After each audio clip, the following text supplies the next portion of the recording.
All right, I'm back. So far, we've learned about legislative initiatives and security methods meant to prevent anti-Semitic crimes. Now, with our next panel, we'll change tack and focus on the aftermath of anti-Semitic violence. Our guests will discuss overcoming trauma and demonstrating resilience in the wake of tragedy. But first, we'll be joined by the supervisor of the town of Ramapo, New York, Michael Specht, whose jurisdiction includes the hamlet of Monsey, which was the scene of a violent attack at a rabbi's home during a Hanukkah celebration in December of 2019. So, Supervisor Specht, thank you for being with us. Looking back at the Monsey stabbing attack over a year later, what is your main takeaway in terms of which steps local leaders and municipal authorities can take to prevent such acts of hate? The attack on Rabbi Rottenberg's home during the Hanukkah celebration in 2019, it was a horrific act of violence. As you know, 5 innocent people were stabbed. One man, unfortunately, died 3 months later as a result of the attack, of his injuries. It's a very painful reminder that anti-Semitism is alive. It's not an abstract thing, and it's a violent threat to Jews everywhere.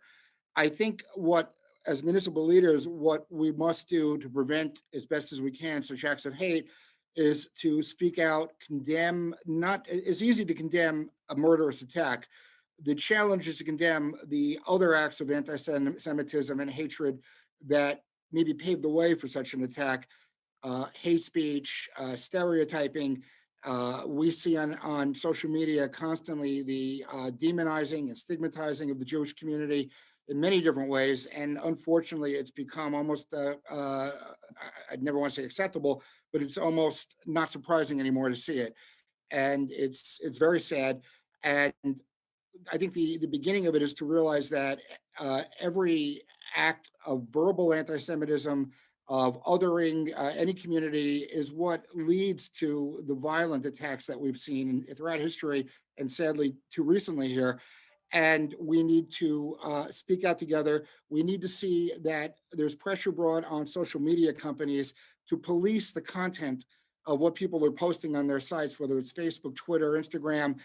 I know in July there was a 48-hour Twitter boycott by many people. I participated in it, many others did, over the increasing amount of anti-Semitic speech that was going on Twitter. And I'd like to think it had an effect, but I think we need more of that type of action. You know, I'm interested to know, did the Monsey attack change how you view the matter of anti-Semitism, and if so, how?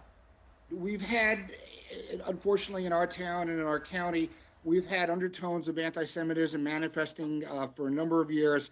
We have a large, growing, and vibrant and strong Orthodox Jewish community in the town of Ramapo, and sometimes there is anti-Semitism directed specifically at that community, at Orthodox Jews in particular.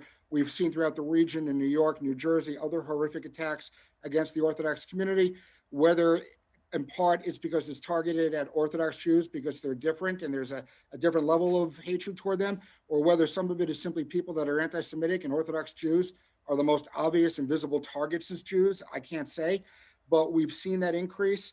And until we had the attack in Monsey, it was verbal, it was stereotyping, it was speech online. The attack brought it home that this is a threat. This is a violent threat to people's lives. And one statement I made last year at the time was that, in a way, it was like what Pearl Harbor was, what 9/11 was to the United States, not the scale, not the magnitude, not the type of attack, but the wake-up call. Before 9/11, the United States, we thought we were immune from international terrorism. We thought in Muncie and Ramapo, we were immune from this type of domestic terrorism and extremism and hatred. And we woke up, early one morning and found out, no, it came to our town, to our own backyard, my own backyard. And it made us realize it's our responsibility to do something about it as well. It's not an abstract thing that happens in other communities. And it was very painful to see that Ramapo had to join the list of places such as Pittsburgh and Poway and too many other municipalities throughout the United States and throughout the world where we've had murderous attacks on Jews, against Jews, as Jews. Well, I guess the silver lining is that it was a wake-up call. Thank you so much for joining us, Supervisor Specht, for telling us about your community's experience in dealing with anti-Semitism and, of course, the important work that is being done there to fight it. Now, let's move to our panel. With us today, we have the mayor of Poway, California, Steve Vaus, the founder and president of the International Trauma Healing Institute, Gina Ross, professor emeritus at the University of London, Kate Miriam Lowenthal, and president of the Pittsburgh Jewish Federation, Jeffrey H. Finkelstein. So, Mr. Finkelstein, I'd like to start with you. We heard from Mayor Peduto earlier, but can you tell us how both the Jewish and wider community in Pittsburgh responded to the synagogue massacre, and share with us just a bit more about how the healing process is going now, 2.5 years later? So first, thank you for hosting this really important conference today. And publicly, I want to thank Mayor Peduto for being such a great support and being on at the opening plenary. So I'll mention a few things that I think demonstrate the love, support, the giant hug that we felt and continue to feel. The attack at the Tree of Life Congregational Building took place on October 27th. On October 28th, our federation held a gathering to bring community together. We had about 5,000 people show up, and both inside and outside the hall. At one point, I asked for all religious leaders from any religion to come up onto the stage and join us. 150 people came up onto the stage, representing every faith community throughout the Pittsburgh region. Later that week, signs were up in storefronts saying Squirrel Hill and Pittsburgh is no place for hate. Same thing in other communities, other neighborhoods around the city. Our sports teams changed their logos, adding a Jewish star and showing their support. And through all of this, our mayor and other elected officials were there with us. They were at our gathering that I mentioned on October 28th. They were at the funerals, and they put their own gathering together for the city of Pittsburgh. Finally, and I'll end with this, Wazi Muhammad, who Bill Peduto, our mayor, mentioned earlier, the head of at the time, the head of the Islamic Center, he got up on stage and said, "The Jewish community has been there for us. We will be there for you. If you need us to surround your congregation so that you feel safe, we will be there." And he also raised money for our community and for the victim's family. It was a beautiful show of support.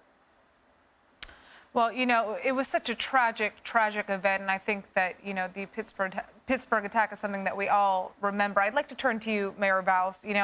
As we approach the second anniversary of the Poway synagogue attack, what sticks with you most about the tragedy, and what steps did you take to bring the Poway community together after the shooting? First and foremost, the shock when it took place, when I got the call from our sheriff's department when I went to the command post. Poway is a city of 50,000 folks. We call ourselves the city in the country. We're much like a mythical Mayberry, where most folks know each other. So to think that this could cross our transom and happen in our city was unthinkable. But our city, as they always do in challenging times, came together. I'm convinced that my arms grew just a little bit longer during the days and weeks after that, wrapping them around the community. And, we had the valley of the shadow of death that we had to walk through. We walked through it together. And I believe we came out stronger because we came together. Now, Ms. Ross, I'd like to turn to you because you're an expert in handling trauma. After what took place in both Pittsburgh and Poway, what is the most important immediate action that cities should take to help bring people together and begin the healing process? Are you talking to me? Yes, I am. Yeah. Sorry, I didn't. No problem. I just want to start by saying that this summit gives me a lot of hope. It's really extraordinary. Thank you. I think immediate steps taken by the local authority, like what they're talking about security, is the first step for the healing process already. The demonstration by the community of support and validation is also a very huge step towards healing. And it's very traumatic when that doesn't happen, and we need to understand that. Now, about healing, we need to understand that trauma, what is trauma and its symptoms. anti-Semitic attacks can create trauma. Trauma, by definition, dysregulates the nervous system. Victims and the community develop hypervigilance, fear of more violence, and the Holocaust is always looming as a shadow. If they feel isolated, if the local officials and the public do not show support. Now, we do have healing tools. Thankfully, in the last 25 years, several short-term healing tools were created to release trauma energy before it turns into symptoms. This is very important. They help release fear, anger, helplessness, and people can continue to live fully, which is really the victory over these attacks. These tools at the same time help build resiliency, and they prevent cumulative trauma. So they're very important. Resiliency trainings, thus, really can help the community very quickly when we give them to the groups. My institute created one of these tools called Emotion Aid, and it can be used on the spot, anytime, anywhere. Our 15 minutes how-to video is available to you on a complimentary basis. You can find it in the combatsemitism.org website to download at the end of the webinar. Now, research has also shown that another resource is faith. Actually plays a big role in recovery trauma, so prayers and religious services can offer much relief. At the same time, denouncing the attacks and the anti-Semitic speech is very important. That also brings a lot of healing. It adds to the validation. We must all fight the meme of hatred wherever we see it, of course, but we also need to request the correct media coverage. We also, as Jews, need to heal our own collective trauma, and we need to release the sorrow over the loss and the hatred, but also work on our collective trauma every time that this comes up by using those tools that are available to discharge our nervous system.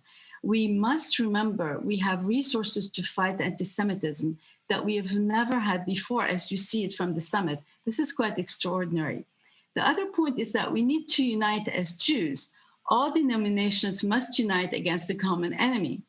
Anti-Semitism does not differentiate between religious or secular, left or right, poor or rich Jews. And it was mentioned already, we must avoid political polarization. That means we have to recognize all the different groups that show anti-Semitism, irrelevant of their political allegiance.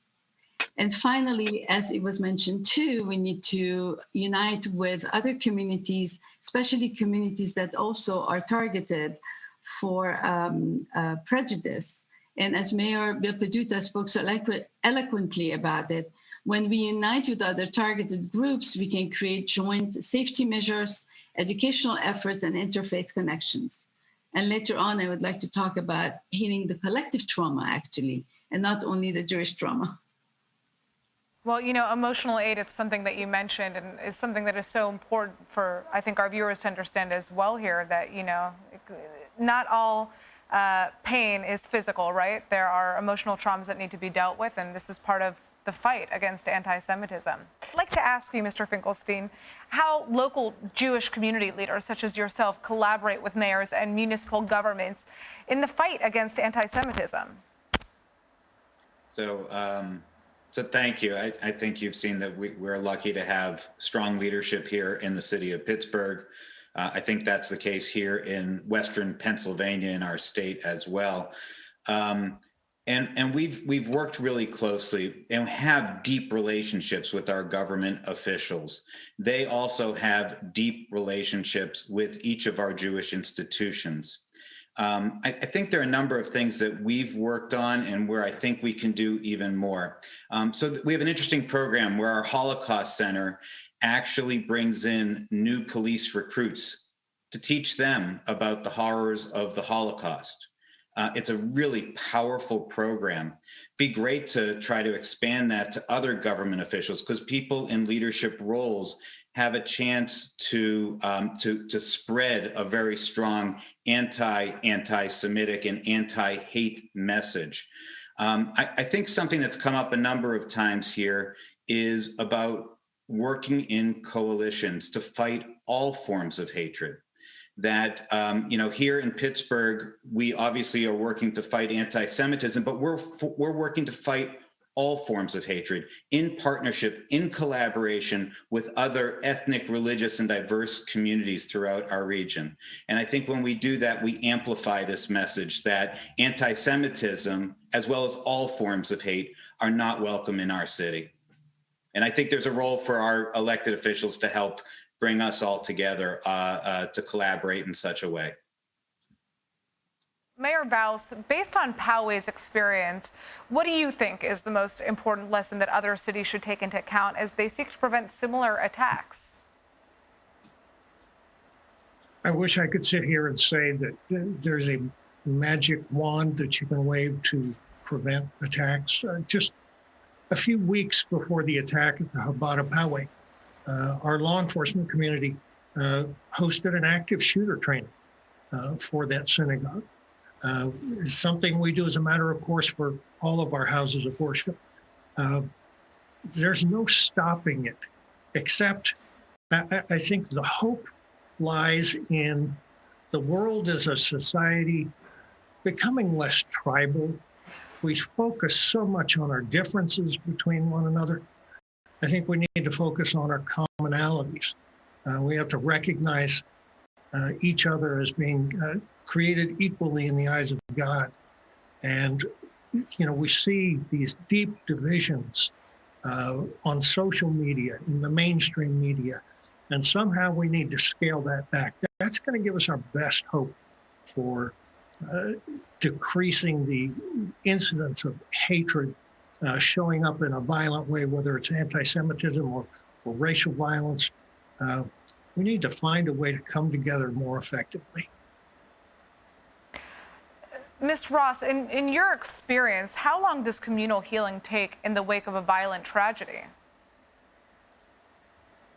I think it really depends on the resources available and the actions that are taken, both by the Jewish community and the community at large, and how past events were handled. And they differ actually from country to country, and it can be very deleterious or very good for us. But we really need to look at the immediate measures and healing for the community, that they're only a part of a bigger picture in our fight against anti-Semitism. To heal anti-Semitism, we need to address another type of trauma, which is social trauma. We need to focus why anti-Semitism flourishes and tailor our actions accordingly.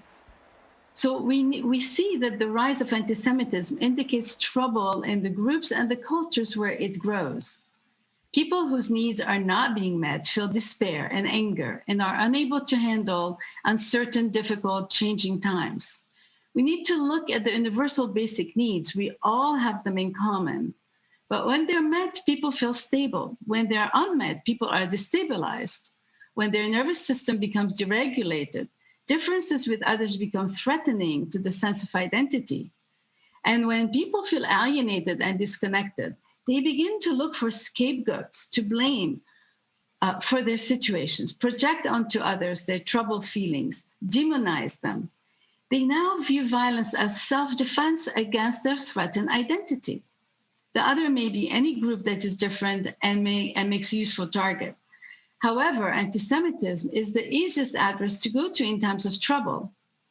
It's ancient, it has strong religious underpinnings, and the Jews are geographically dispersed because of the Jewish diaspora.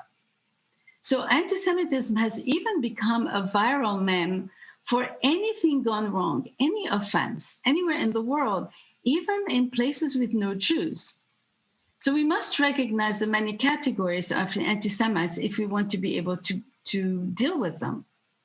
And they are the rich and the poor, the far right and the far left, the natives of the country or the minorities. So this is a big problem.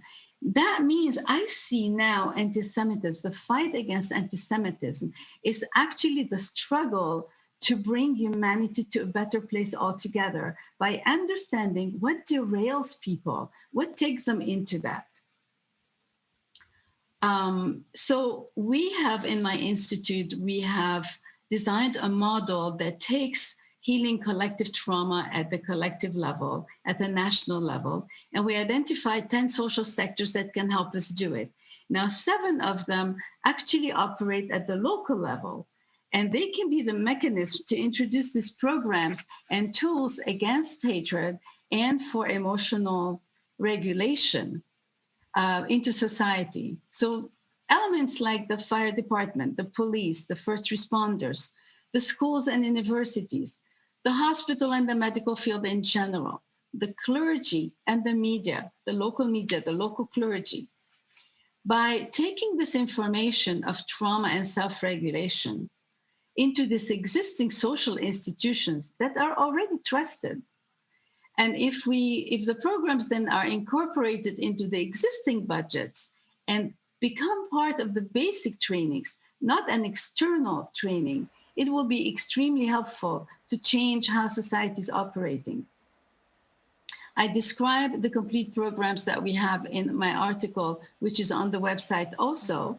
And we also bring conflict resolutions and cross-cultural understanding, which is it's crucial in this endeavor of fighting anti-Semitism. What we now understand is that when people learn to stabilize their nervous system on an ongoing basis and remain calm and centered, they can contain difficult emotions without acting out. They become more open, more flexible, caring, more understanding, and most importantly, they become tolerant of differences. The goal is to help people recognize the first signs of activation in themselves and in others, and use the tools to come back to normal. This is how we can bring our collective nervous system towards caring and cooperation. And anti-Semitism, it's truly one of the main channels in the world today. And this summit is unbelievable how it really manifests this understanding. What everybody is doing in the summit is exactly what we're needing to do. Thank you very much. All right, well, thank you. You know, I'd like to turn back to you, Mayor Bowles, for our final question. The word resilience gets thrown around a lot following violent attacks like those in Pittsburgh and Poway. What does the word resilience mean to you, and what makes a community resilient or not? I think when community acts as a community, when community has a relationship with one another, again, we're a city of 50,000, but oftentimes we're much more like a small town. So that enables us to be there, to listen to one another following such a tragedy, to literally be there. It sounds so trite, but to be there for one another. I can't imagine even trying to count how many hugs I gave following the tragedy and how many I received. And that's part of resilience, simply being there for one another. Now, Mr. Finkelstein, would you like to answer that question as well? Yeah, I actually smiled because I never hugged as many people as I did in the weeks following the attack here. Right. So I think that's a piece of it. I think 2 other quick things. You know, we quickly put together 24 hours after the attack a security briefing for all our Jewish institutions and hired armed guards for every single organization for about a month. And the idea was resilience. We didn't want people not showing up to our Jewish institutions.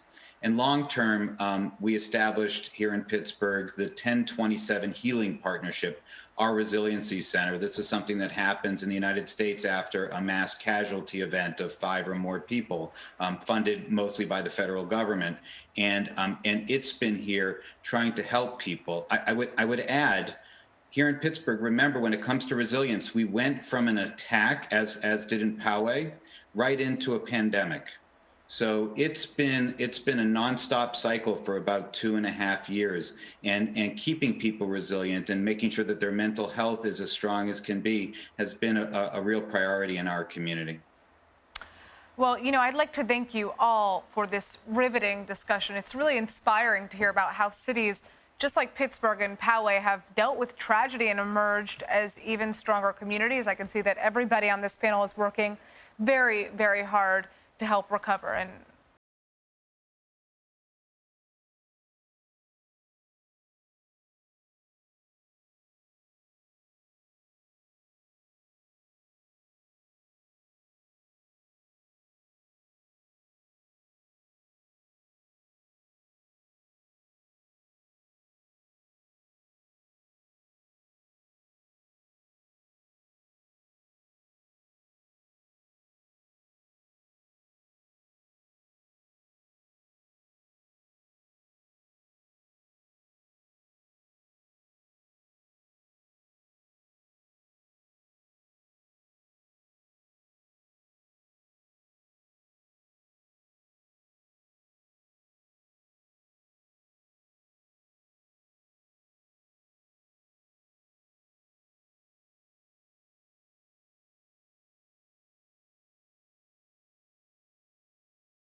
It was just wonderful to hear from you.